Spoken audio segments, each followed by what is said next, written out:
Hello. आप सभी का Taj classes since 2016 from village to victory के इस नए लेक्चर वीडियो में आपका स्वागत है।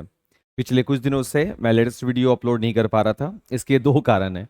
पहला कारण ये कि छठ महापर्व था, जिसके लिए वीडियो अपलोड करने से भी कोई खास फायदा होने वाला है नहीं, क्योंकि हमको मालूम है कि जब आप देखेंगे नहीं तो फिर वीडियो बनाने का क्या फायदा हुआ। दूसरा कारण ये है बाबू कि क्लासेस 4 दिन के ऑफ में थी, 4 दिन का छुट्टी था। और जब जब छुट्टी होता है शायद बॉडी रेस्ट मोड में जाता है, जिस वजह से थोड़ा तबीयत भी खराब हो जाता है। आप देख सकते हैं, ये थोड़ा स्क्रीन मेरा बिगड़ा हुआ लग रहा होगा, बट हम लोग उससे रुकने वाले नहीं है। लेक्चर आगे चलेगी, लेक्चर आगे बढ़ेगी। और जैसा कि मेरा वादा था क्वांटम नंबर के बाद कि मैं एक डाउट सेशन रख रहा हूँ। हालांकि क्लास में हम पहले भी ये पढ़ा चुके हैं पाउली का अपवर्जन सिद्धांत, लेकिन हम एक वादा किए थे आप लोगों से। वो वादा ये कि क्लास 12th में जाने से पहले उन सारे कॉन्सेप्ट को हम लोग एक बार रिविजिट करेंगे और मेरी भाषा में मेरी सहजता से बिहार बोर्ड के उन पहलुओं को टच करेंगे जो थोड़ा वेट रखता है, जो थोड़ा इंपॉर्टेंट है। उसी कड़ी में क्वांटम नंबर के बाद जो एक पॉइंट हम लेकर के आए हैं वो है पॉलीज एक्सक्लूजन प्रिंसिपल। ध्यान रखेंगे, ये प्रिंसिपल एलई सिद्धांत को बताता है। सही, हाँ। और वो प्रिंसिपल वो वाला एक मुख्य होता है, ध्यान रखेंगे, वो ए एल वाला। ये एल ई का मतलब सिद्धांत वाला है। कई बार हम लोग से भी ये मिस्टेक होता है बाबू।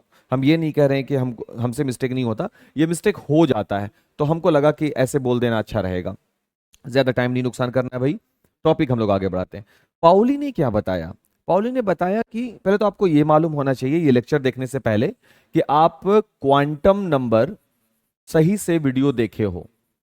क्वांटम नंबर, अगर आपने ये लेक्चर देख रखा है, अगर आपने एन, एल, एम और एस का अध्ययन कर रखा है, तब हम उससे टॉपिक आगे बढ़ाएंगे। और अगर आपने ये नहीं देखा है तो मेरे प्लेलिस्ट में जाइए।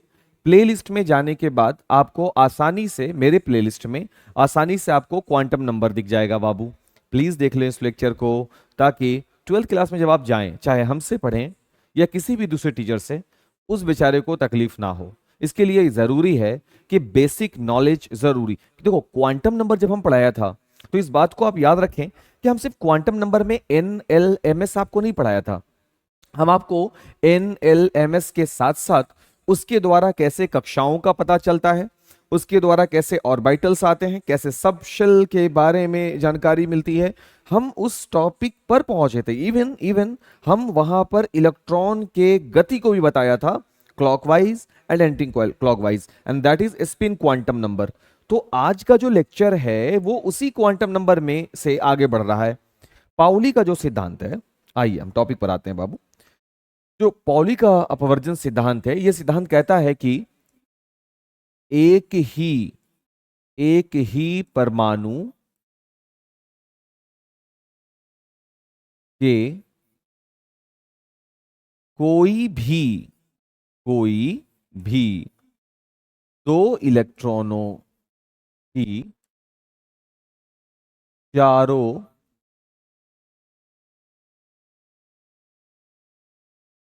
क्वांटम संख्याएं, चारों क्वांटम संख्याएं एक समान नहीं हो सकती हैं, नहीं हो सकती है। ये बड़ा दिलचस्प बात है बाबू। थोड़ा सा बात को अगर गौर करो, एक ही परमाणु की चारों क्वांटम संख्याएं कभी भी एक समान नहीं हो सकती। एन बराबर हो, चारों में से कोई भी दो इलेक्ट्रॉन के ना, दो इलेक्ट्रॉन के, चारों में सभी इलेक्ट्रॉन का ऐसे नहीं रैंडम ले लेना है। कोई भी दो इलेक्ट्रॉन को हम उठाएं जो एक डब्बे में हो, एक स्क्वायर बॉक्स में होगा, उन दोनों का कंपैरिजन करेंगे। अब डब्बे के बाहर वाला भी यार, अब हम कंडीशन ऐसे लगा दिया फिर तुम बोलोगे। एक डब्बा, डब्बा यानी ऑर्बिटल्स में मौजूद दो इलेक्ट्रॉन हुंडी के नियम से भरे जाते हैं, पता है ना।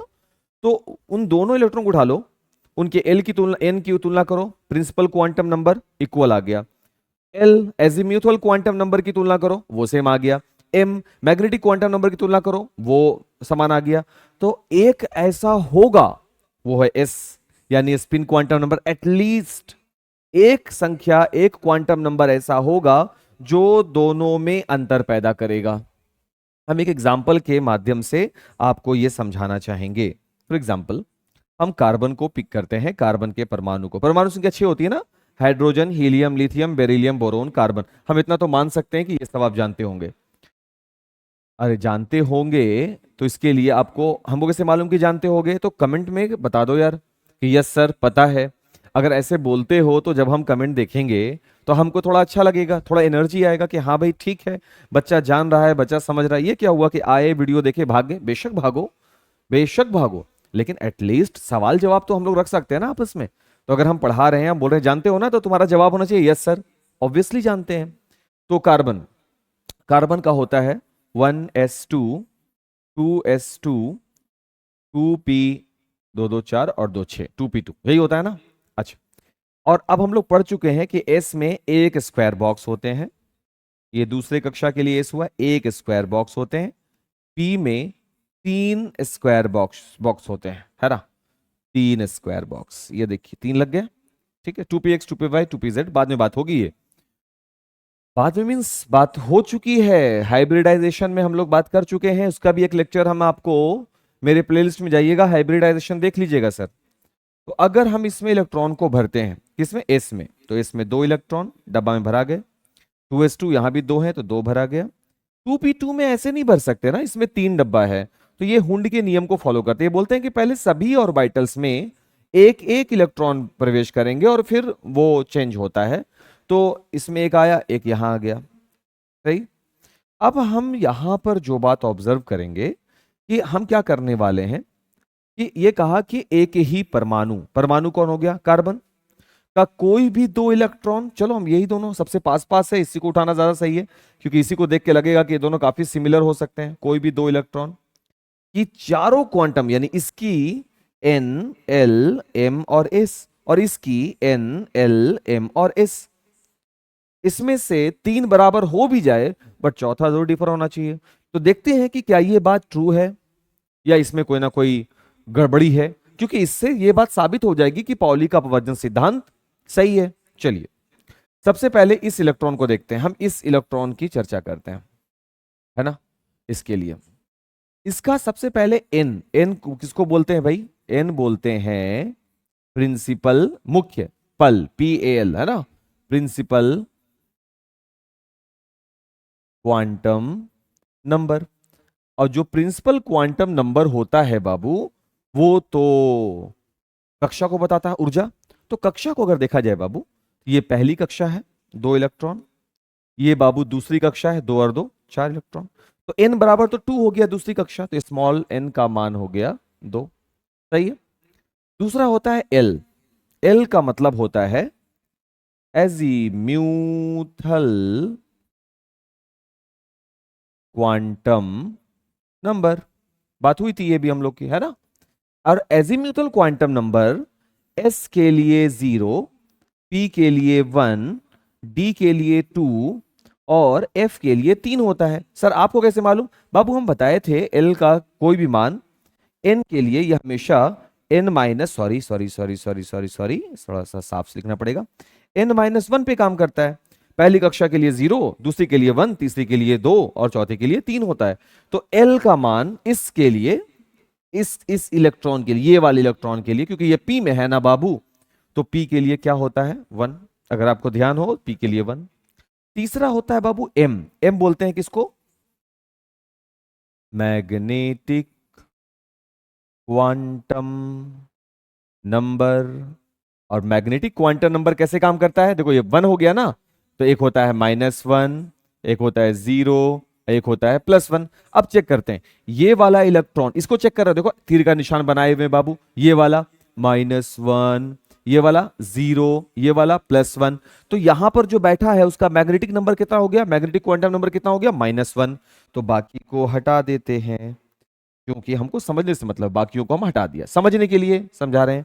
तो n का मान 2, l का मान 1, m का मान -1। इसके बाद the last one is spin quantum number, s, s stand for spin quantum number. और स्पिन क्वांटम नंबर दो ही तो होते हैं। अगर मेरा इलेक्ट्रॉन इस तरीके से है तो +½ और एंटी क्लॉकवाइज है, अरे अरे अरे अरे क्या हुआ, तो ये हो जाता है माइनस हाफ। तो इस इलेक्ट्रॉन को देख रहे हैं सीधा है, तो ये हो गया क्लॉकवाइज यानी प्लस हाफ। ये चारों क्वांटम नंबर हम इसका निकाला। अब हम चारों क्वांटम नंबर इस इलेक्ट्रॉन का निकालेंगे, ठीक है, इसलिए हम इसके लिए पेन चेंज कर लिया है भाई।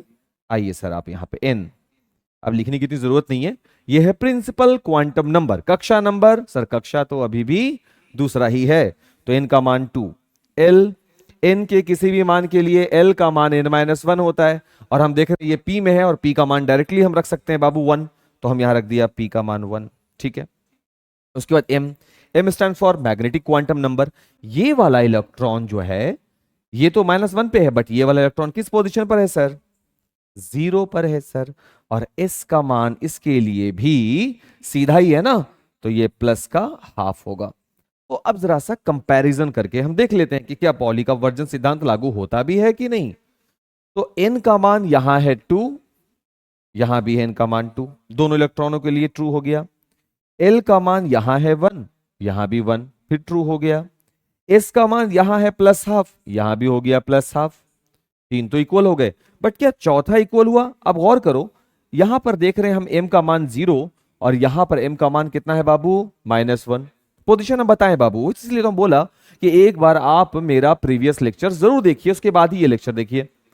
तो हम यहां पर क्या ऑब्जर्व किया कि सर इसका मैग्नेटिक क्वांटम नंबर डिफर कर गया, एंड दैट्स द पॉइंट। यही हम लेक्चर के शुरुआत में बोला कि पाउली का अपवर्जन सिद्धांत जो काम करता है वो कहता है कि एक ही परमाणु, उसमें मौजूद कोई भी दो इलेक्ट्रॉन की चारों क्वांटम संख्याएं एक समान नहीं हो सकती। अगर 3 क्वांटम संख्याएं एक समान हो भी जाए तो चौथी जरूर अलग होती है। क्यों पढ़ा रहे हैं सर आप ये सब, क्या फायदा है ये सब पढ़ने का, तुम साइंस ही क्यों लियो फिर।